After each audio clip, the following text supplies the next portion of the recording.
bagi yang belajar. Kuncinya sederhana. Kalau kita ingin mendapatkan ilmu yang manfaat, mudah sekali rumusnya. Yang pertama adalah tadi guru. Karena di antara kita itu sesaat menjadi guru, sesaat menjadi murid, itu pasti.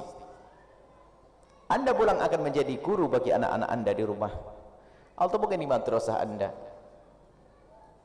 Saya pun sesaat akan menjadi murid di mana saya dengan guru-guru saya. Seperti itu. Maka di saat kita menjadi murid, kunci sederhana. Yang pertama harus ada mahabbah. Kita tanamkan rasa cinta kepada guru kita. Ini bukan urusan syahwat. Syahwat itu sendiri, cinta sendiri.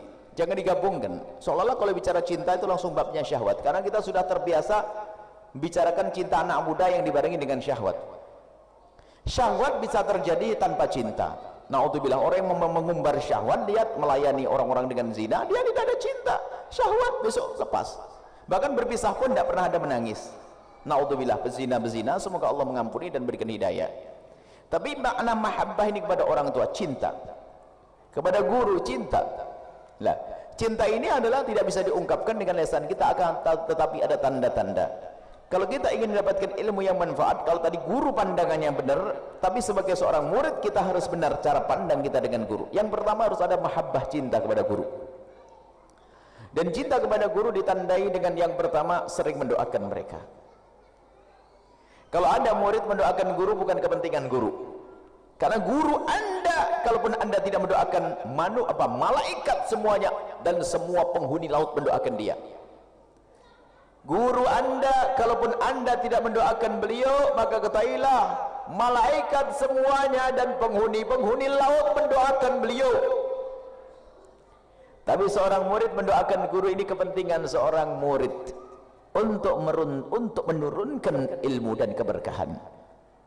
Jadi kalau kita, makanya ada beberapa fatih di dalam kita ada wirdul fatih, itu kan ada fatihah. Di antara fatihah itu kami ingin sebut guru-guru. Bukan guru-guru kami yang sebut, kami mengajak bagaimana yang punya guru sebut guru kita di kampung kita.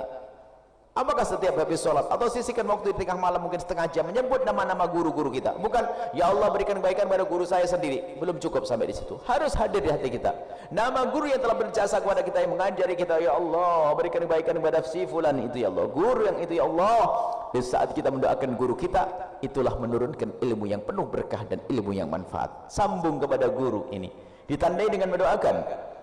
Imam Ahmad ibn Hanbal berkata, demi Allah, semenjak aku kenal dengan guruku Imam Syafi'i, aku tidak melakukan solat 2 rakaat kecuali guruku Imam Syafi'i aku doakan. 2 rakaat solat, bukan solat 5 waktu saja.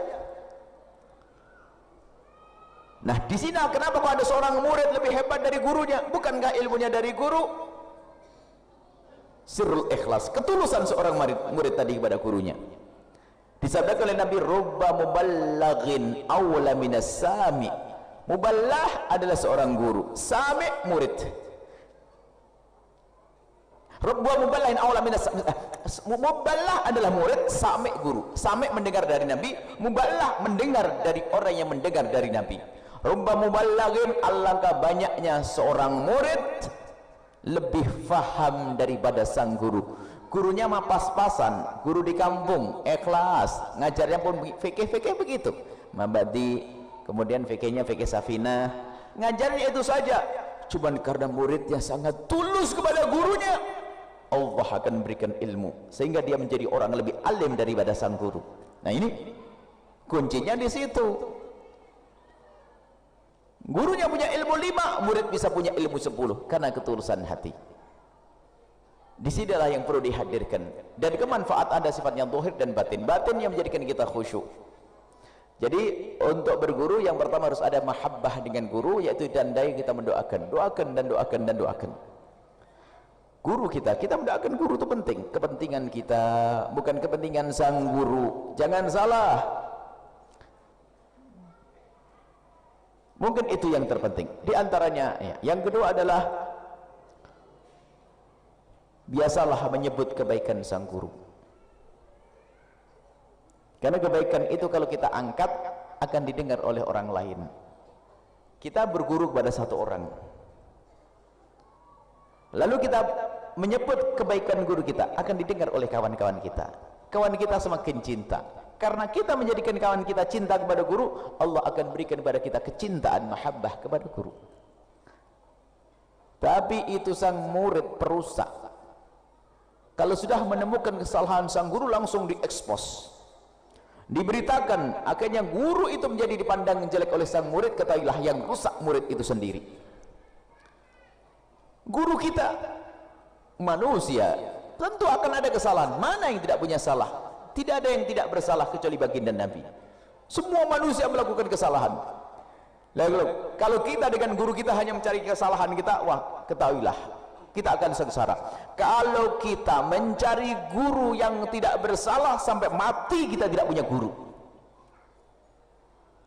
Kemarin kita baca bukunya Syekh Hashim Asy'ari, menukil dari salah satu minas salafus saleh. Orang dulu itu, murid dulu itu kalau mau berangkat belajar itu sambil bersedekah. Adabul alim ta'lim. Sambil bersedekah itu niatnya apa? Ya Allah, sambil sedekah. Tutuplah kekurangan guruku dari mataku ya Allah. Takut akan kurang cintaku kepadanya ya Allah. Baik gitu. Coba baca kemarin di Ramadan kita baca begitu. Sambil sedekah minta ya Allah, tutuplah kekurangan guruku dari mataku ya Allah. Dan murid kalau mencari kesalahan guru berarti dia telah memangkas kemanfaatan ilmu. Jadi ini asbada dalam hal ini. Kadang diuji oleh prasangka. Maka yang kedua adalah jangan berprasangka. Sebutlah kebaikan guru dan jangan sebut kejelekannya. Kalau kita mengetahui kejelekannya, tanda tinja kita, ya Allah ampuni dia. Dan kejelekan itu macam-macam. Ada kejelekan pribadi sebagai manusia, tapi ada kejelekan yang disebarkan. Itu bukan guru lagi. Ngajari maksiat, guru ngajari maksiat. Yuk nonton film kotor bareng-bareng, wah bukan guru itu. Mungkin seorang guru melakukan maksiat yang sifatnya sendiri. Manusia, dia bisa bersalah. Tapi mungkin di malam hari dia menangis, tapi kita sebagai seorang murid lihat, memohonkan ampun, ya Allah ampuni guruku. Mungkin dia bermaksiat tapi dia telah mengajariku kebaikan, ya Allah. Lah ini.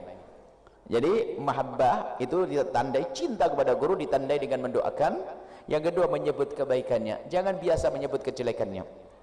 Makanya kami itu sedih di akhir-akhir ini dengan munculnya media sosial yang namanya YouTube. Menfitnah ulama-ulama, lihat. Menjelek-jelekan ulama, kadang itu fitnah, tidak pernah terjadi. Ada seorang ulama dikatakan karena urusan dengan perempuan, urusan ini, itu fitnah. Akhirnya banyak orang yang menjadi benci kepada ulama, terpangkaslah ilmu tersebut. Maka jangan suka melihat yang begitu-begitu.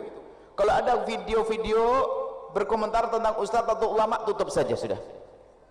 Menjelek-jelekan ulama, naudzubillah. Menjelekkan para habaib waktu itu, menjelekkan ulama, wah ini sudah merusak hati kita. Makanya pengen kita tidak usah ngelihat YouTube aja deh, ngaji aja langsung begini pakai YouTubean ya. Nah, kalau kita melalui media sosial pun harus ada aturannya. Kita harus tahu siapa guru yang akan kita dengar. Baik, mahabbah ditandai dengan kita sering mendoakan. Yang kedua menyebut kebaikan dan yang jangan menyebut kejelekannya. Yang ketiga awas, jangan biasa prasangka buruk dengan guru. Penjabarannya panjang. Masalah prasangka itu adalah kalau orang berprasangka buruk, kalau itu karena kebiasaan, bukan saja guru. Kalau sama suami istri yang prasangka buruk, nanti sama guru juga sama. Prasangka buruk ini babnya beda, insya Allah nanti kita hadirkan masalah bab su'udzon. Bagaimana kita membahas prasangka buruk. Prasangka buruk itu bertahap dari kawan prasangka buruk. Kadang-kadang lihat, gara-gara telepon tidak diangkat saja, wah gini kurang ajar bener, telepon tidak diangkat. Oh memang dia tidak dengar, cuman dasar hatinya busuk dia. Kamu tahu ya, kamu silent ya sengaja, kamu melihat gak telepon dengan tidak mau nerima telepon saya. Orang kok prasangka buruk? Namanya orang nggak mengangkat telepon, memang orang hidupnya harus pakai telepon begini terus. Ini gara-gara WA-nya sudah klik apa list hijau ya, dibaca nggak dibalas, kurang ajar, sombong banget loh. Orang bisa baca belum sempat membalas, mungkin anaknya nangis, tapi dasar hati busuk, sudah prasangka buruk. Sombong banget ini, sudah dibaca tapi nggak dijawab. Ayo pernah enggak? Apa ini tuh ada? Itu berkembang, prasangka buruk itu berkembang kepada kawan, suami, orang tua, guru, nabi, Allah, murtad. Nah setelah itu lihat kemurtadan gara-gara situ. Ada seorang menghafal Quran gara-gara membaca firman Allah tentang yang bercerita tentang Sayyidina Z. kisah pernikahan dengan Sayyidah Zainab. Sayyidah Zainab pernah dinikahi Zaid. Zaid itu adalah pernah diangkat oleh Rasul sebagai anak, lalu dibatalkan adopsi. Setelah itu apa? Dia berprasangka, kok Nabi nikahi bekas anaknya? Nabi curang dong. Gara-gara ngomong begitu, tak lama kemudian dia murtad karena dia prasangka buruk dengan Rasulullah. Hati-hati. Yang kedua, kalau kita punya guru, yang pertama mahabbah, yang harus ada adab, tata krama. Adab tata krama. Bagaimana adab dengan guru? Adab tidak harus, bukan sujud, sujud bukan adab. Kalau sujud kepada guru kurang ajar kepada Allah. Adab itu dari hati, mendengar omongannya, ya sopan santun lah yang wajar, sopan santun yang wajar, tapi itu dibarengi dengan mahabbah. Dan ketahuilah, kalau kita berguru kepada seseorang tidak ada cinta dan tidak punya adab dan tata krama, kita tidak akan bisa baik biarpun yang mengajari kita adalah wali kutub. Bahkan biarpun yang mengajari Anda adalah Rasulullah, kalau Anda tidak punya mahabbah, Anda tidak punya adab, Anda tidak akan mendapatkan ilmu.